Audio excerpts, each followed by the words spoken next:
되는가라는 주제를 들고 온 박지선이라고 합니다.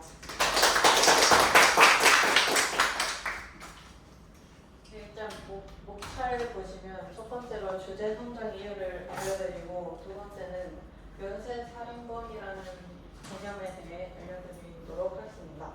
네, 그리고 세 번째는 제가 탐구를 통해 활용한 책 3개를 소개해드리도록 하겠습니다. 그리고 네 번째는 연쇄살인범은 왜 범죄를 저지르게 되는가라는 심리에 대해 알려드리도록 하겠고 다섯 번째는 저희 한국에서 연쇄살인범 대표 소개를 좀 하고 여섯 번째는 조사를 통해 알게 된 점을 알려드리도록 하겠습니다. 네, 첫 번째 주제 선정 이유는 저는 일단 이게 좀 사연이 있는데요. 제가 듣기를 가려던 도중 그 옆에 알라딘 서점이 있는 것을 발견했습니다. 그래서 저는 거기에 들어가서 이제 책을 보는 도중에 가격이 너무 싸다라는 이유로 이제 책 2권을 샀는데요. 그 2권이 이따가 보여드릴 건데 여기 이제 누가 진짜 범인인가와 한국의 연쇄살인이라는 책을 2권을 샀습니다. 네, 그래서 이걸 읽고 이제 연쇄살인범이라는 주제를 잡았는데요. 제가 원래도 범죄 원인 이런 거에 궁금증이 많아서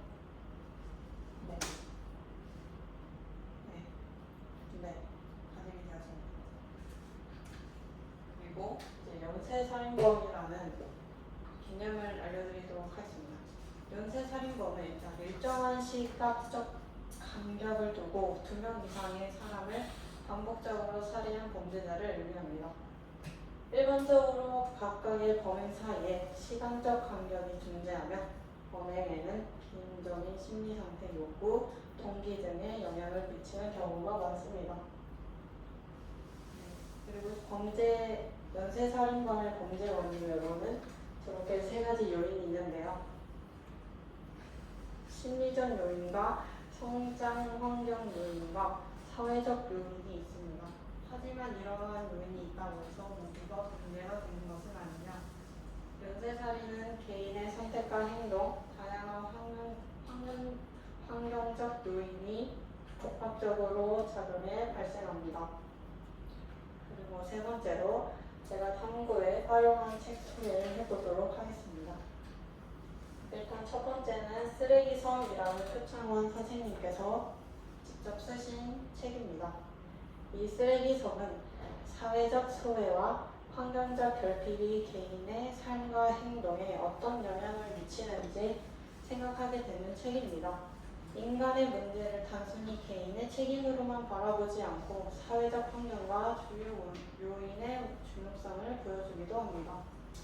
다음으로 한국의 연쇄살인자 표창원 선생님의 또 처음으로 낸 책이라고 저는 생각을 하고요. 국내에서 발생한 실제 연쇄살인 사건을 바탕으로 범죄자의 성장 과정, 심리적 특성, 범행 동기 등을 분석한 책입니다. 연쇄살인이 발생하는 원인을 이해하고 범죄의 심리를 파악하는 데 도움을 주는 책이기도 합니다. 네, 다음으로 누가 진짜 범인인가라는 배상훈 선생님의 책입니다.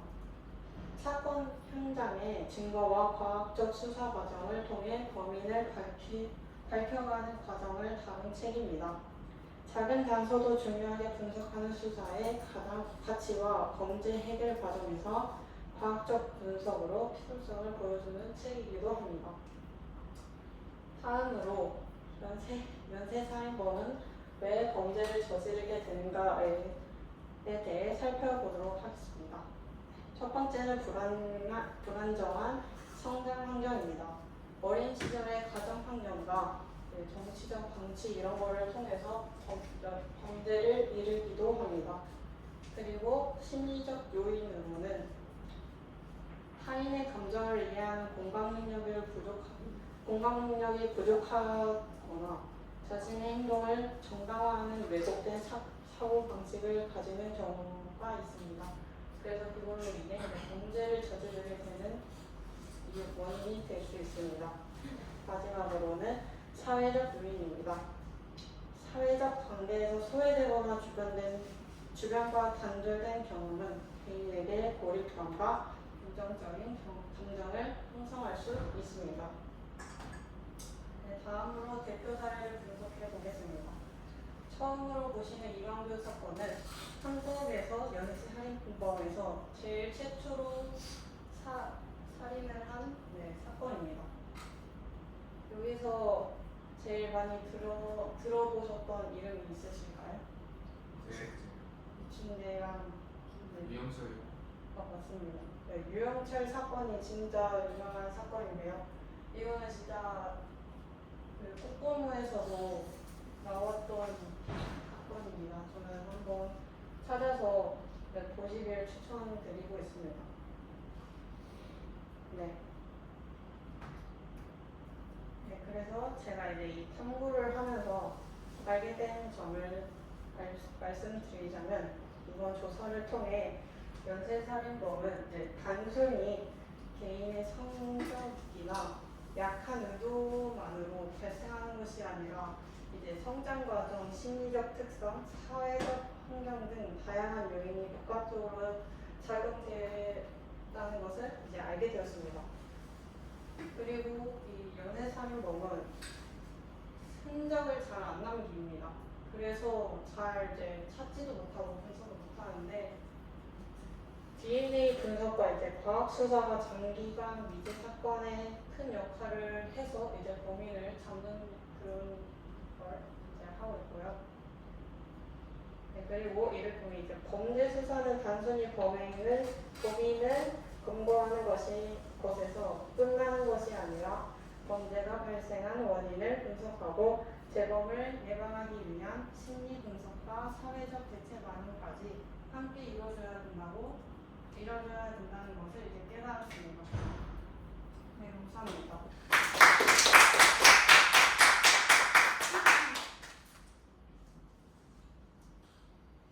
네, 질문 주세요. 좀만 앞으로 가주시면. 네, 살인자 여러 명 있는. 살인자는 저기에 대부분 다 여성들을 대상으로 이제 연쇄살인을 하는데 그 공통점이 있나요? 살인자들 간에? 그러니까 예를 들어 그 어린 시절에 뭐 여성에 대한 안 좋은 기억이라던가 그 사랑을 좀 많이 받지 못했다던가 그런 그 공통점이 좀 있을까요? 당연히 있죠. 어떤? 당연히 있습니다. 그 공통점은 일단 성장 과정에서 문제가 이제 발생하고요. 왜냐면 일단 성장하는 과정에서는 부모님이 한 분이 없어서 그럴 수 있고 아니면 아빠분이 조금 범죄 조직에 이루어져서 이제 아들까지 이렇게 하는 경우도 있고요. 이제 또 공감 능력이 이제 부족하다는 특징으로는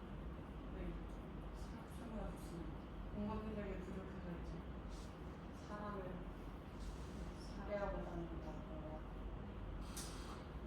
이게 이제 공통점으로 나타나는 특징이라고 할 수 있습니다.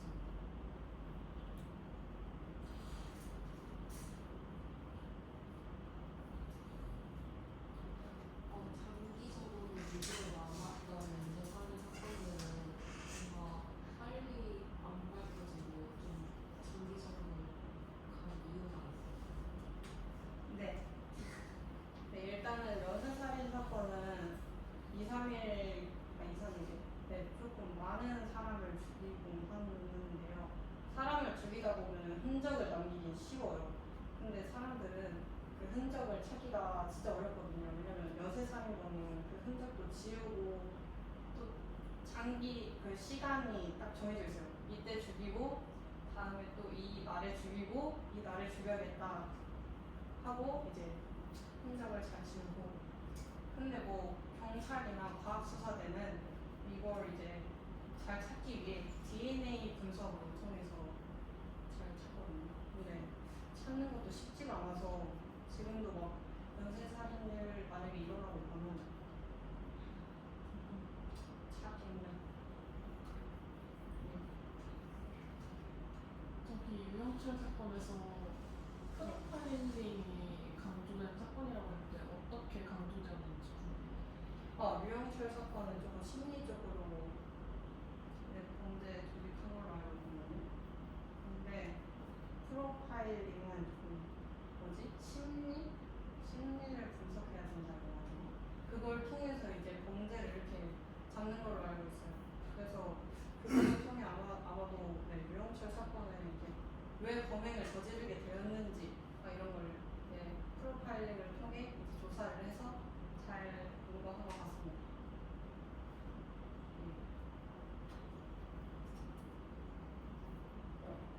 연쇄살인을 예방하기 위해 우리 사회가 가장 먼저 개선해야 할 핵심 환경적 요인은 무엇이라고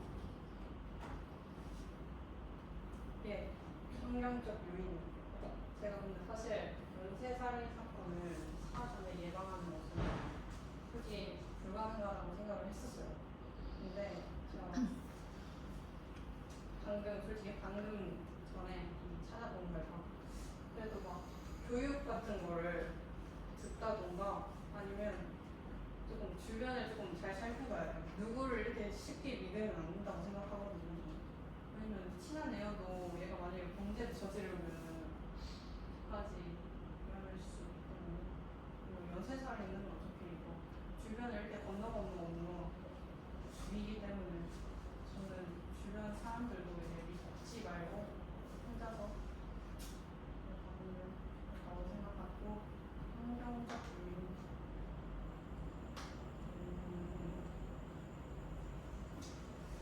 그래도 부모님이 잘 해야 되지 않을까라는 생각을 하는데 왜냐면 살인 대부분이 이제 부모님 영향으로 하는 경우가 진짜 많거든요. 그래서 저는 부모님의 책임이 조금 많다고 생각합니다. 그리고 자기 스스로도 조금 생각을 해가지고 저는 자기 생각도 좀 성인이 되었으면은 성인의 생각으로서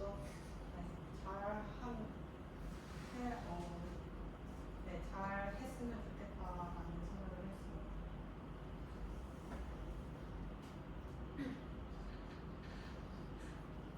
연쇄살인은 그 시간을 딱딱 근거를 정해두고 범행을 하잖아요.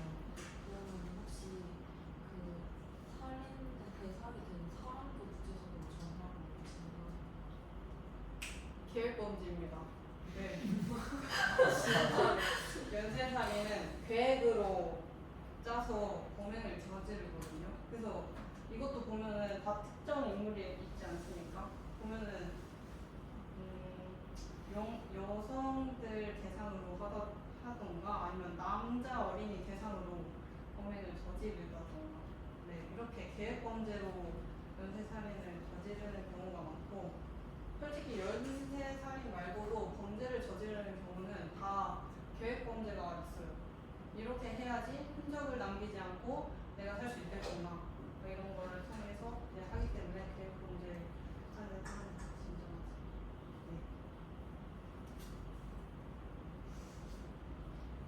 연쇄살인범들은 이제 범행을 저지르는 이유가 심리적 요인이 크다고 하셨잖아요. 그러면 이제 그 범인들이 잡히고 나서 국가에서 그들의 심리를 치료하기 위해 도움을 주는 기관이 존재하나요?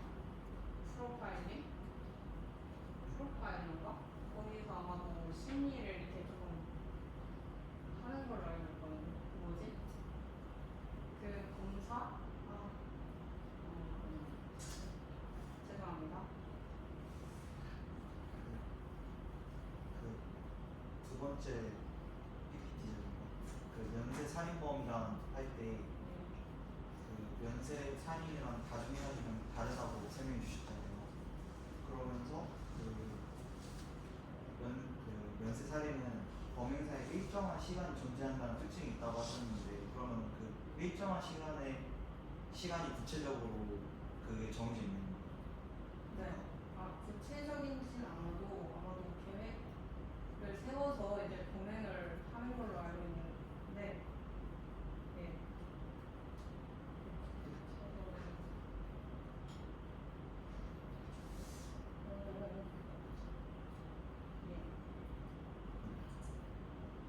네.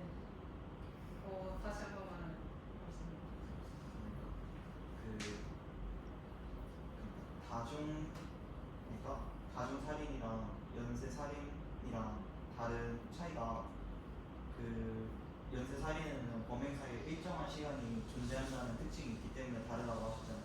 근데 그 일정한 시간이 구체적으로 막 그러니까 법률상으로 그러니까 행정상으로 약간 정해진 그런 게 있어요. 아, 그런 거 없는 걸로 알고 있고, 없는 걸로 알고 있어요. 알겠습니다.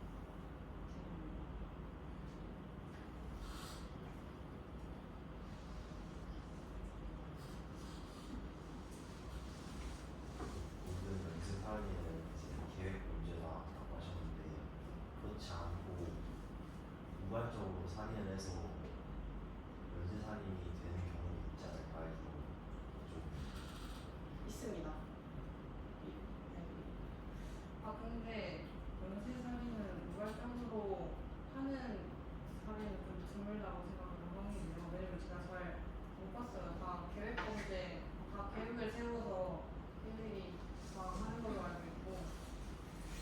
근데 만약에 계획을 세우지 않고 그냥 우발적으로 연쇄살인을 범죄를 저지른다면은 무조건 흔적 남겨서 한 번 사람을 죽일 때 바로 제때 잡을 수 있을 것 같아서 계획 범죄는 막 그렇게 막 안 하는 것 같습니다.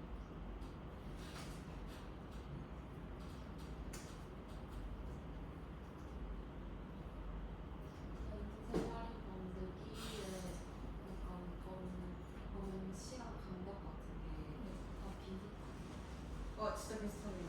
여기 보시면 그 뭐지? 이춘재 사건이랑 유영철 사건이 비슷하다고 저는 생각하거든요. 왜냐면 저 좀 헷갈린 게 이춘재가 원래 서울에서 좀 한 범죄를 저지른 걸로 알고 있었는데 이춘재가 아닌 유영철 선생님 유영철 분이셨더라고요. 그리고 연쇄살인은 혼자만 저지른다고 다 연쇄살인범이라고 하지 않고 조금 계획적으로 세우니까 모든 애들 다 같이 해서 연쇄사건을 이제 저지르는 경우가 있고 근데 너는 이때 해라 나는 이때 오늘 저지를 테니 이렇게 막 하는 그런 것도 있습니다. 그 저기 DNA 분석 등 과학 수사를 통해 범인이 밝혀진다 하셨는데 그러면 DNA 분석이 정확히 뭔지 그 SCI인가 과학수사대에 경찰이 또 있거든요. 그래서 거기서 이제 직접 와가지고 막 그게 있어요. 막 뭐지 가루 같은 거를 이제 이렇게 문지르면은 이렇게 지문 같은 게 보이거든요. 뭐지 야광 물질인가? 그런 걸로 이제 지문 채취해가지고